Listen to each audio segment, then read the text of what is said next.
What's up fam, we are halfway through the year and we're already on our 12th patch. We've got plenty of updates to share with you, let's get right into it.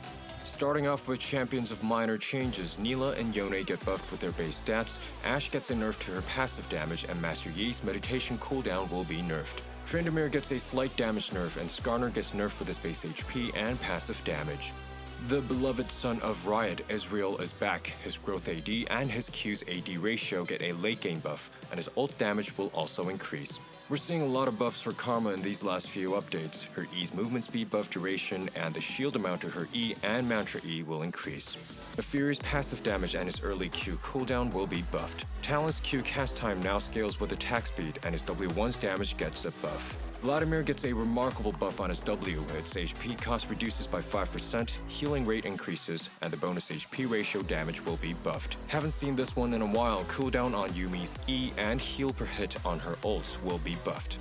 Akshan gets a damage nerf on his passive and E. Akali gets a pretty big nerf on her E damage, its AP ratio and base damage will be nerfed. Blitz's base health gets reduced but gets compensated with a rollback on the passive duration nerf from the 14.9 patch. The Queen of Void will get a nerf with her Q's attack speed and W's base damage, which seems to be intended to nerf her jungling speed. Riot nerfs TF's growth AD, W mana cost to suppress the consistent rise of ADTF due to the buff to Static Shiv. Next, champion adjustments. Increased healing to Aatrox's E during his ult will be eliminated. It will now scale with his bonus HP.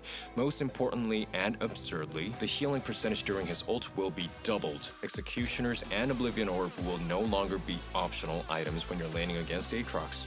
Corki's lethality builds have been on rampage mode, so his base AD reduces by 3. His E skills cooldown, armor, and MR shred get nerfed late game but gets compensated with his Q's damage and cooldown buff. On to item changes. Dominic's and Static's recipes changed a bit. Scout Slingshot price is now on a discount, Serylda's penetration gets buffed, and Void Staff's AP will increase. Noon Quiver's AD will reduce by 5. Finally, for runes, First Strike's flat gold is reduced to 10 and true damage is reduced by 1%. With that, we will conclude this week's patch note. I will see you guys in 2 weeks.